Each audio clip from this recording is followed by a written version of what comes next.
Bonsoir à tous, bienvenue sur Monaco Info pour une nouvelle édition. Voici les titres de ce 26 décembre. Les commerçants de la Principauté satisfaits des fêtes de fin d'année. Les clients ont été au rendez-vous et ceci peut s'expliquer par la présence de nombreux touristes en Principauté. Qui sont-ils et que viennent-ils visiter à Monaco? C'est ce que nous avons voulu savoir ce soir.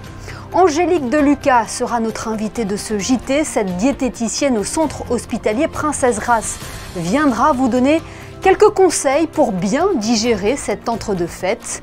Les stations de ski font le plein en cette période de vacances scolaires, mais pour une pratique du ski en toute sécurité, il est important de bien s'équiper. Nous vous expliquerons comment dans ce journal.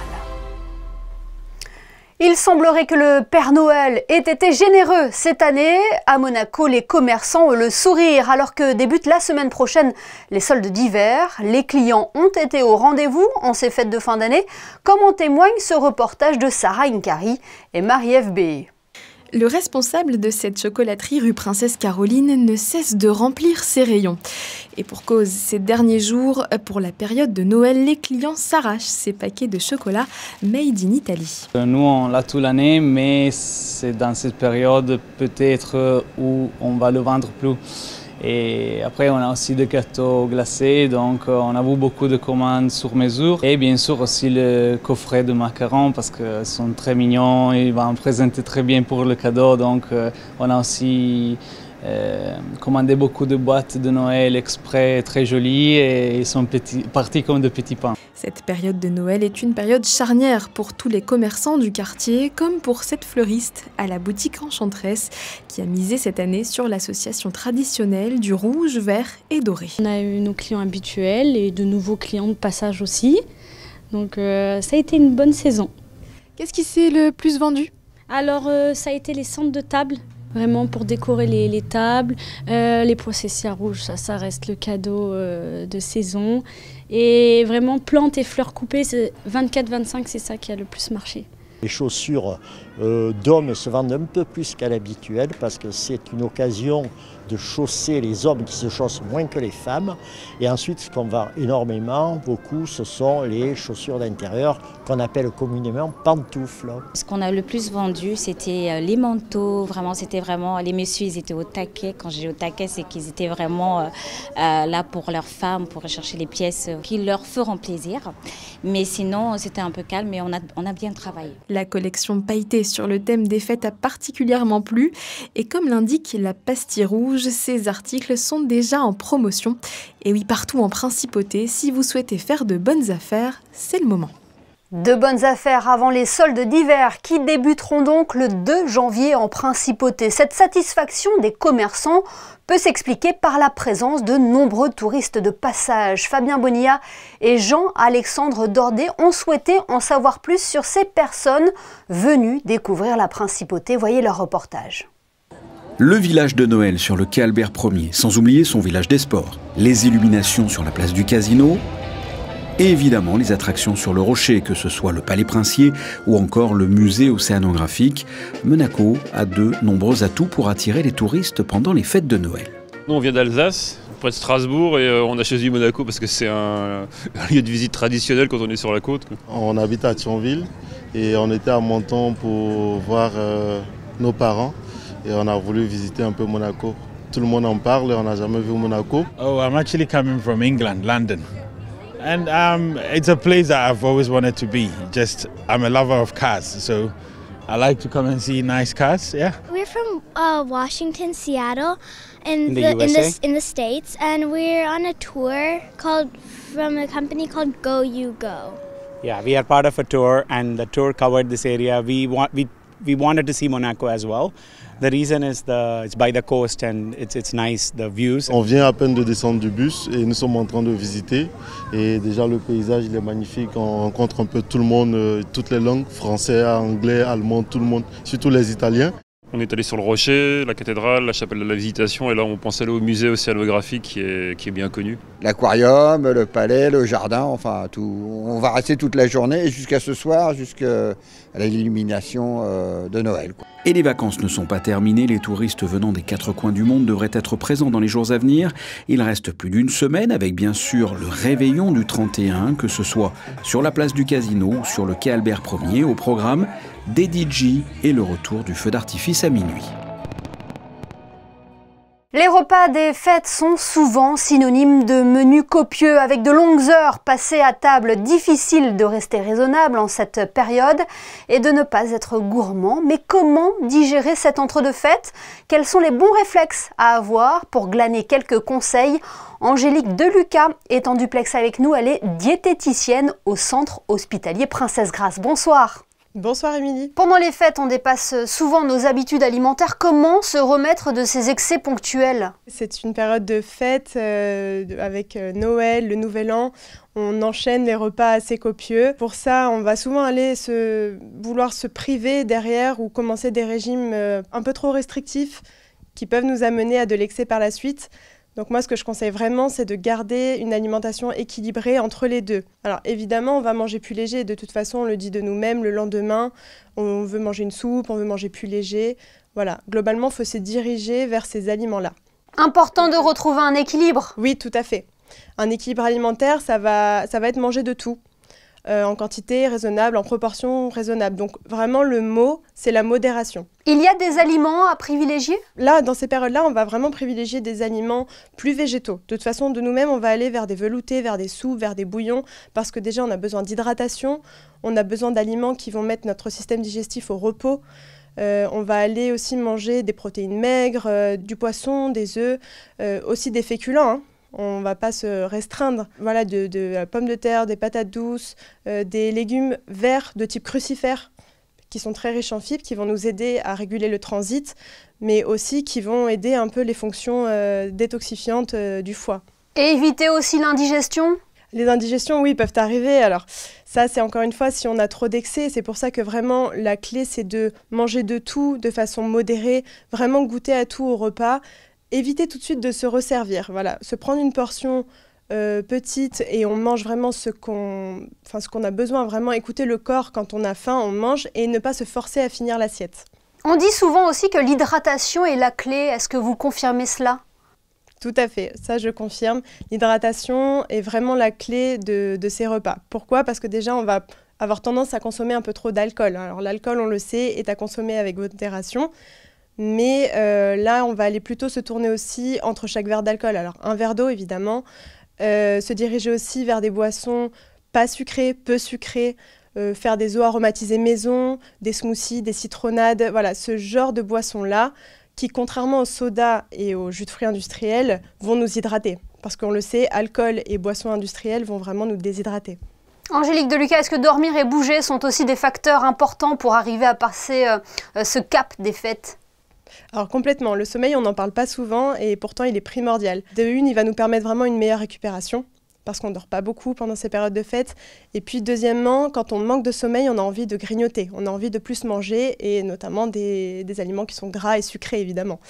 Donc ça c'est une première chose et de ce qui est de l'activité physique, ça va de pair de toute façon avec l'alimentation. Tout comme une alimentation équilibrée, la clé c'est la régularité.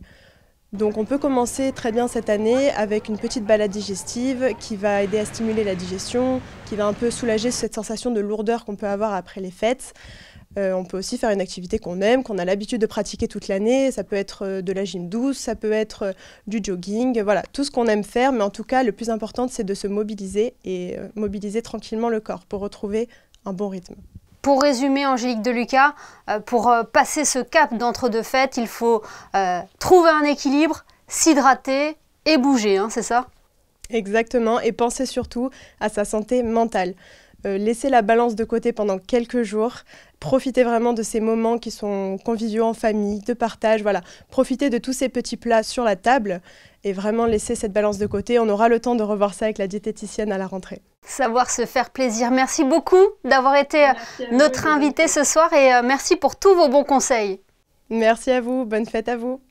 Et nous parlions d'avoir une activité physique pour se remettre de ses excès.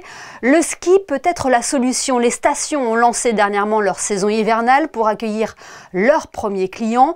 L'activité séduit toujours autant, mais il est important de la pratiquer en toute sécurité. Sarah Inkari et Jean-Alexandre Dordet vous expliquent comment bien s'équiper pour un séjour à la neige. Accompagnée de sa maman, la petite Kayla prépare son voyage à la neige. Et pour ça, il lui faut un équipement à la fois chaud et pratique.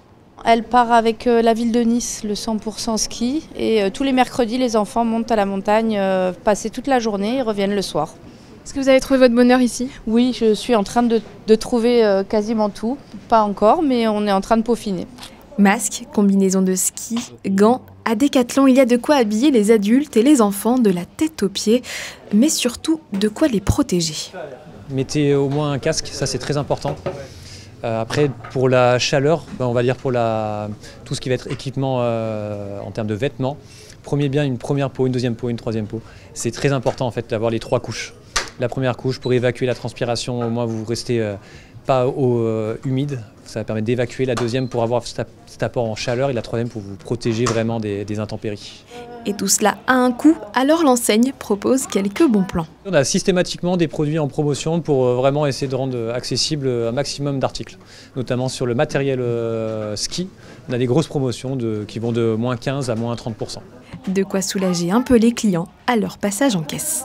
Et pour ceux qui ne peuvent pas se rendre sur les pistes, la neige et la montagne peuvent venir à vous. Le bar du Monte Carlo Bay, le Blue Jean, est passé en mode hiver. Une véritable métamorphose des lieux pour vous accueillir au coin du feu. Découverte avec Alban Gingembre et Camille Caloni. Il vous faudra d'abord franchir cette grotte enneigée avant de pénétrer dans le chalet du Blue Jean. Un chalet de montagne avec vue sur la mer, le bar se métamorphose en hiver pour toujours surprendre sa clientèle. Il faut se réinventer en permanence, quoi. Il ne faut jamais rester sur ses acquis, il faut toujours se remettre en question et c'est la philosophie du B. Qu'est-ce qu'on peut faire pour nos clients ? Pour nos clients, pour les surprendre, pour les amuser, pour leur faire vivre des expériences. Donc on fait bouger ce bâtiment en permanence, les lieux, on les fait évoluer, un coup à droite, un coup à gauche, l'été sur le lagon avec des offres très spécifiques. Et là on est vraiment axé sur l'hiver, donc c'est la partie du Blue Jean qui a été mise en avant, quoi. Feu de cheminée, pots d'animaux, sapin de Noël, une métamorphose qui passe même par la carte des cocktails. On les surprend avec des cocktails un peu spécifiques, le Smusty, Moscow Mule, donc il y a des choses très particulières. La carte restauration ne bouge pas, parce qu'on a un beau succès avec la carte de restauration qui est proposée au niveau du Blue Jean, donc on ne s'est pas amusé, mais s'il y a des besoins spécifiques, avec Marcel Ravin, on est capable de répondre à toutes les demandes. Le Blue Jean ne prend pas l'esprit de Noël à la légère et amène avec luxe sa touche hivernale jusqu'au 1er mars. Et restons dans l'esprit des fêtes de fin d'année avec le village de Noël qui enchante ses visiteurs depuis son installation sur le port Hercule. Entre animation et stand gourmand, les lieux offrent une parenthèse enchantée à tous ceux qui empruntent son chemin. Christine da Petit-Homel et Lionel Bernardi vous emmènent dans ce monde féerique où l'on croque la barbe à papa à pleines dents.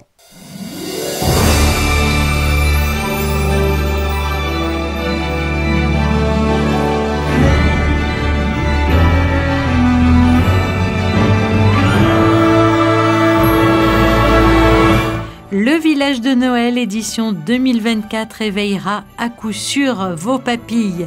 Véritable plongeon dans un univers festif, l'esprit de Noël se mêlera aux délices de l'enfance.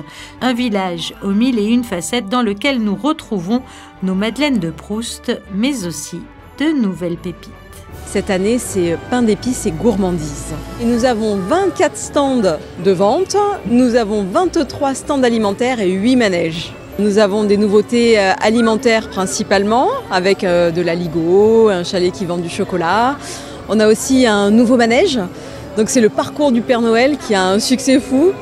Et puis après, on a aussi dans les chalets de vente des petites nouveautés à découvrir. Oui. Les gens, ils cherchent à passer un moment convivial, manger quelque chose de chaud et qui change de l'ordinaire. Et puis après, parcourir le village en sécurité, dans la bonne humeur et la bonne ambiance, avec des enfants qui peuvent courir en toute sécurité. Et voilà, juste un moment agréable. Et je vous propose à présent de partir à la rencontre des commerçants. Vous allez le voir, ils ont plein de bonnes et belles choses à nous proposer cette année. Qu'est-ce qu'on peut retrouver ici au Montagnat ? Alors, surtout de la ligo, mais on fait aussi de la raclette, que ça soit en bol avec les pommes de terre ou dans les sandwichs ou encore en tartine. On essaie qu'il y en ait pour tous les goûts, que ce soit des produits sans viande, que ce soit à pouvoir prendre à emporter ou pour manger sur place, s'asseoir avec sa famille.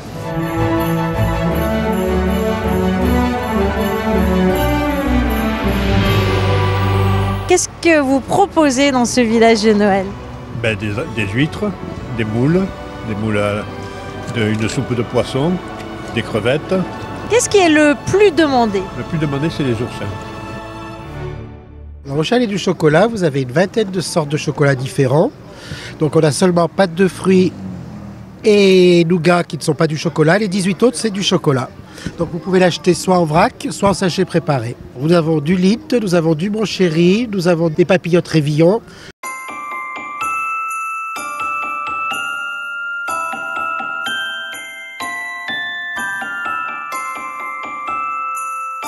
Chez nous, on peut retrouver des boules personnalisées main ici, qui sont personnalisées en 10 minutes. Et on écrit ce qu'on a envie et comme ça laisse un très très beau souvenir. Et après, on peut retrouver les coffrets Monaco pour avoir un petit souvenir super sympa pour les fêtes. Et pour encore plus de féerie et garder des souvenirs inoubliables, à l'instar des années précédentes, mascottes, échassiers, danseurs et artistes costumés transporteront les spectateurs dans un univers onirique cette année. Des spectacles et des soirées musicales seront également organisés pour que la fête bat son plein durant ces fêtes de fin d'année.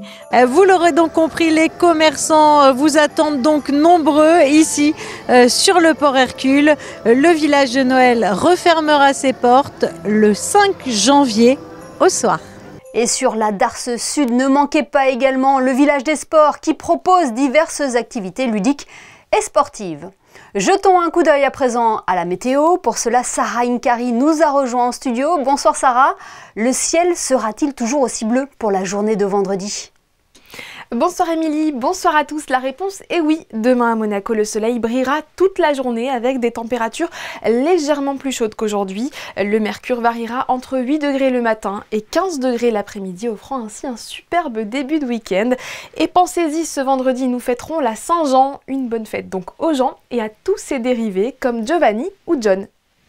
Merci Sarah pour toutes ces précisions. On vous retrouve d'ailleurs demain à la présentation du JT. En attendant, on se quitte avec la rétro des photographes de la direction de la communication qui ont choisi ce soir de mettre en valeur la grande parade et l'open air circus show du Festival international du cirque de Monte-Carlo. Passez une excellente soirée, de très belles fêtes de fin d'année et à très bientôt sur Monaco Info.